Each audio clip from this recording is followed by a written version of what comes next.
우리 함께 사도신경으로 우리의 신앙을 고백하겠습니다. 나는 전능하신 아버지 하나님 천지의 창조주를 믿습니다. 나는 그의 유일하신 아들 우리 주 예수 그리스도를 믿습니다. 그는 성령으로 잉태되어 동정녀 마리아에게서 나시고 본디오 빌라도에게 고난을 받아 십자가에 못 박혀 죽으시고 장사된 지 사흘 만에 죽은 자 가운데서 다시 살아나셨으며 하늘에 오르시어 전능하신 아버지 하나님 우편에 앉아 계시다가 거기로부터 살아있는 자와 죽은 자를 심판하러 오십니다. 나는 성령을 믿으며 거룩한 공교회와 성도의 교제와 죄를 용서받는 것과 몸의 부활과 영생을 믿습니다. 아멘. 찬송가 369장 찬양 드리겠습니다.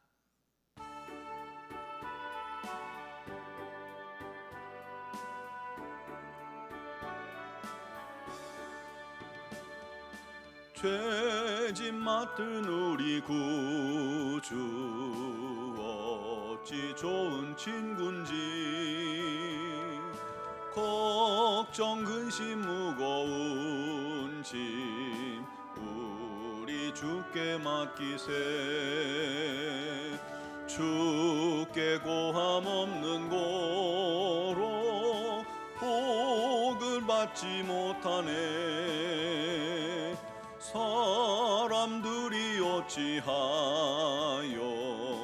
아랠 줄을 모를까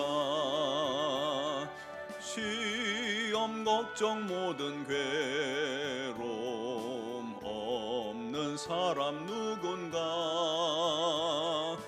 부질없이 낙심 말고 기도드려 아뢰세 이런 진실하신 친구 찾아볼 수 있을까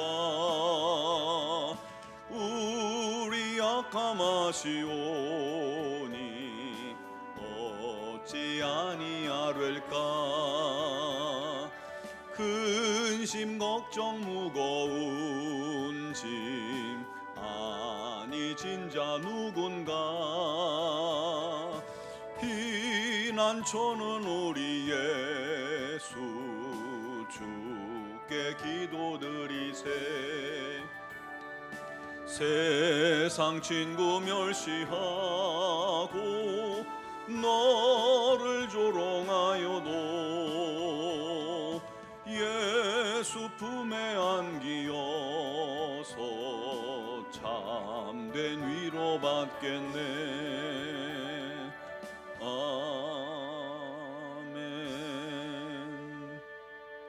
아멘. 오늘 주신 하나님 말씀은 사무엘하 21장 1절에서 6절 말씀입니다. 사무엘하 21장 1절로 6절을 봉독하겠습니다. 다윗의 시대에 해를 거듭하여 3년 기근이 있으므로 다윗이 여호와 앞에 간구하매 여호와께서 이르시되 이는 사울과 피를 흘린 그의 집으로 말미암음이니 그가 기브온 사람을 죽였음이니라 하시니라. 기브온 사람은 이스라엘 족속이 아니요 그들은 아모리 사람 중에서 남은 자라. 이스라엘 족속들이 전에 그들에게 맹세하였거늘 사울이 이스라엘과 유다 족속을 위하여 열심히 있으므로 그들을 죽이고자 하였더라. 이에 왕이 기브온 사람을 불러 그들에게 물으니라. 다윗이 그들에게 묻되 내가 너희를 위하여 어떻게 하랴 내가 어떻게 속죄하여야 너희가 여호와의 기업을 위하여 복을 빌겠느냐 하니 기브온 사람이 그에게 대답하되 사울과 그의 집과 우리 사이의 문제는 은금에 있지 아니하오며 이스라엘 가운데에서 사람을 죽이는 문제도 우리에게 있지 아니하니이다 하니라. 왕이 이르되 너희가 말하는 대로 시행하리라. 그들이 왕께 이르되 우리를 학살하였고 또 우리를 멸하여 이스라엘 영토 내에 머물지 못하게 하려고 모해한 사람의 자손 7사람을 우리에게 내주소서. 여호와께서 택하신 사울의 골 기브아에서 우리가 그들을 여호와 앞에서 목매어 달겠나이다 하니 왕이 이르되 내가 내주리라 하니라. 아멘. 제 동생이 중고등학생 때부터 허리가 아프다 소리를 참 많이 했어요. 그래서 저보고 등 밟아달라고 그래서 제가 동생 등을 많이 밟아 주었죠. 저희 아버지께서도 종종 이제 등을 밟아 달라고 하셨는데, 아버지야 연세가 있으시고 또 전쟁 때 부상 입으셨던 터라 충분히 그러실 수 있죠. 그런데 동생은 어린애가 자꾸 허리가 아프다니까 처음에는 꾀병이라고 생각을 했어요. 물론 자꾸 그렇게 계속 아프다니까 병원 가서 진찰을 하고 사진을 찍어도 문제가 허리에는 없는 거예요.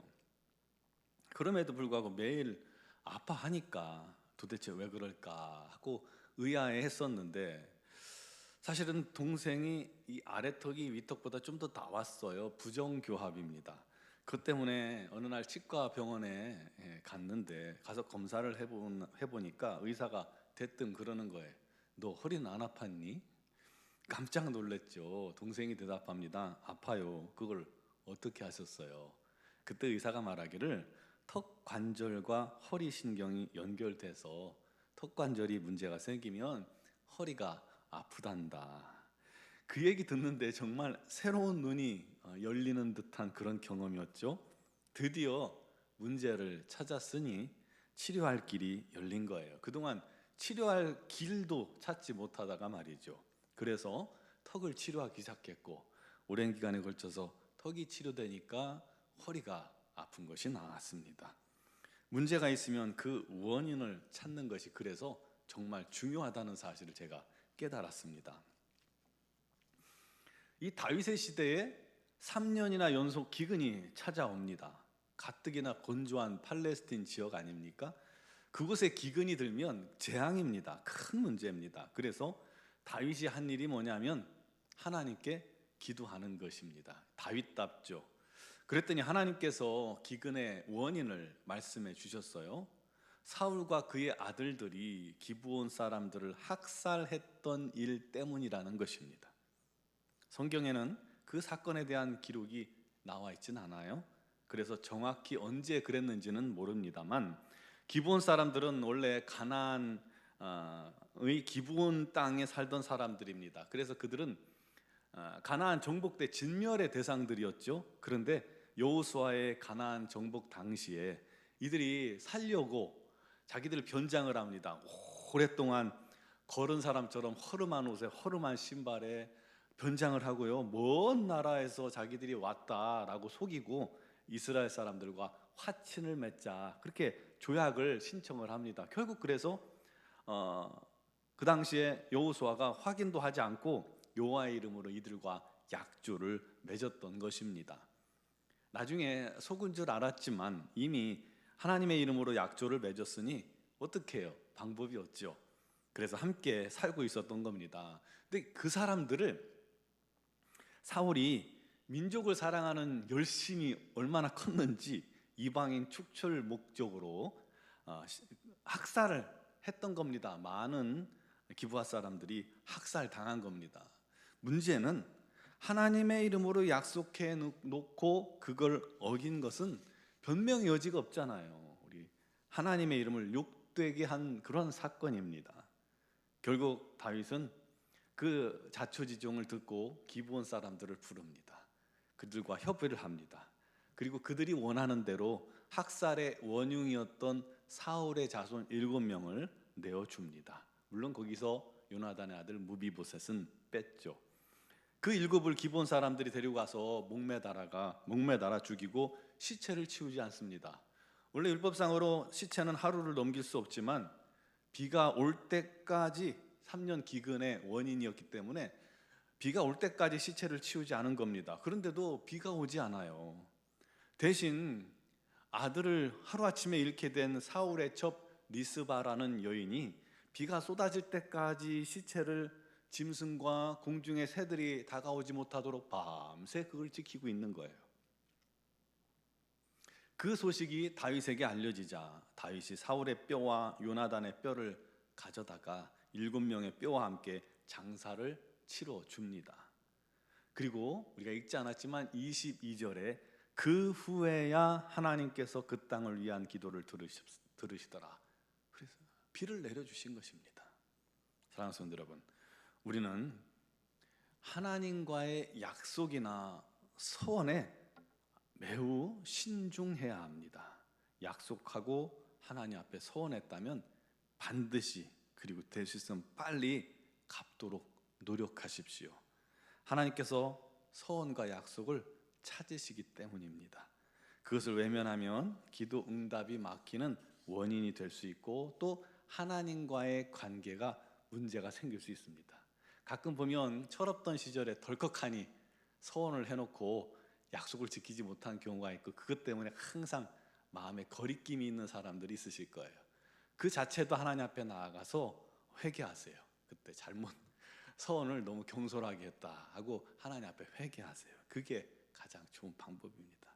마찬가지로 믿는 사람들은 다른 사람들과의 약속에 신중해야 합니다. 약속한 것은 최선을 다해서 지키는 것이 굉장히 중요합니다. 예수 믿으면서도 약속도 안 지키면요, 결국 누구 욕 먹어요? 하나님 욕 먹는 거예요. 사람들이 그럴 겁니다. 저 예수 믿는다면서 약속도 하나 안 지켜 라고 말이죠. 예수 믿는 사람들은 다른 기준이 있잖아요. 세상 사람들이 원하는 더 높은, 자기들보다 높은 기준이 있어요. 그래서 그 기준에 우리가 더 높이 행할 때, 야, 참 예수 믿으니까 저렇게 참 멋지고 훌륭하다라는 소리를 들어야 합니다. 그래야 전도도 되고 그게 빛이 되는 거예요. 특히 우리는 하나님의 이름으로 약조하는 것을 금해야 합니다. 왜냐하면 우리가 약하잖아요. 연약하기 때문에 약속을 하고도 지금은 당장은 반드시 할 것 같지만 못 지키는 경우가 생기기 때문입니다. 그것은 하나님의 이름으로 거짓 맹세하는 것이 되기 때문이죠. 레위기 19장 12절에 이렇게 말씀합니다. 너희는 내 이름으로 거짓 맹세함으로 내 하나님의 이름을 욕되게 하지 말라. 오늘 사울이 그 약속을 어김으로 이스라엘 전체가 고통을 받고 그 자녀들이 목매다름을 당했잖아요. 사랑하는 성도 여러분, 우리 하나님은 약속하신 것을 반드시 실행하시는 분입니다. 그래서 하나님을 신실하신 하나님이라고 말합니다. 그러므로 하나님께서 주신 약속을 믿는 것 또한 우리 신앙인의 기본입니다. 또한 성도라면 하나님을 닮아서 매사에 신중하고 범사에 약속한 일을 신실하게 지켜나가는 사람이 되어야 하는 것이 중요합니다. 그것이 하나님을 영광되게 합니다. 거짓은 반대로 하나님을 욕되게 하고 하나님과의 교제를 막히게 할 수도 있다는 것을 기억하시기 바랍니다. 성도는 신실한 사람, 진실한 사람, 기도의 사람이어야만 합니다. 우리 모두 그렇게 하나님 앞에 신실하고 사람 앞에 신실하고 진실함으로 우리 하나님 닮은, 주님 닮은 성도들이 되시기를 주님의 이름으로 축원합니다. 기도드리겠습니다. 사랑하시는 아버지 하나님,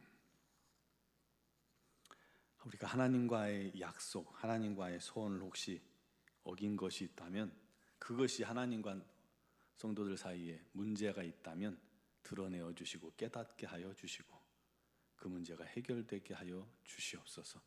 아버지 하나님, 지키지 못할 약속을 철없을 때 했다면 주님, 이 시간 전심으로 우리 하나님 앞에 회개하며 기도할 때에 우리 하나님께서 그 일을 풀어주시고, 아버지 하나님, 그 회개를 받으시고 그 영혼을 새롭게 하시고 온전케 하여 주시옵소서. 아버지 하나님, 이 세상 사는 동안에 진실한 성도가 되길 바랍니다. 신실하여 어떠한 약속이든지 최선을 다해 지켜나갈 수 있는 자들이 되게 하여 주옵소서. 이 세상은 거짓이 판치고 또 이 세상은 속임이 판치지만 우리 믿는 자들은 모든 일에 최선을 다해 신실하며 진실할 수 있게 하여 주시고, 약속한 것은 반드시 지켜나가는 그런 하나님의 자녀들이 되게 하여 주시옵소서. 하나님 닮은 모습으로 우리가 변화되게 하여 주시옵소서. 아버지 하나님, 우리 하나님의 놀라운 은혜와 사랑이 오늘도 믿음으로 간구하는 모든 성도들 위해 임할 줄 믿습니다. 하늘의 문을 여시고 신령한 은혜를 더하시되 성령의 놀라운 은혜와 충만함을 오늘 이 새벽에도 허락하여 주시옵소서. 우리 하나님 살아계심을 증거하는 자녀들이 다 되게 하여 주옵소서. 특별히 육신의 질고로 어려움 당하는 지체들에게 우리 하나님의 능력의 손, 권능의 팔로 능력으로 안수하시사 강건케 하시고 치유하셔서 기쁜 마음으로 함께 예배하는 놀라운 은혜가 있게 하여 주시옵소서. 할렐루야. 주님을 찬양하게 하여 주옵소서. 우리 논중앙교회를 사랑하시는 주님, 이번에 항존직 선출을 앞두고 있습니다.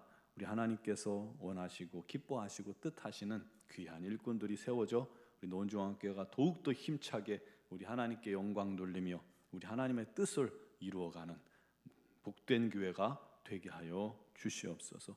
미얀마 양권 한인중앙교회 선교사님들에게 크신 은혜와 능력과 권능을 주시고 날마다 우리 하나님의 뜻을 이루게 하시고 우리 하나님 영광 돌리게 하여 주옵소서.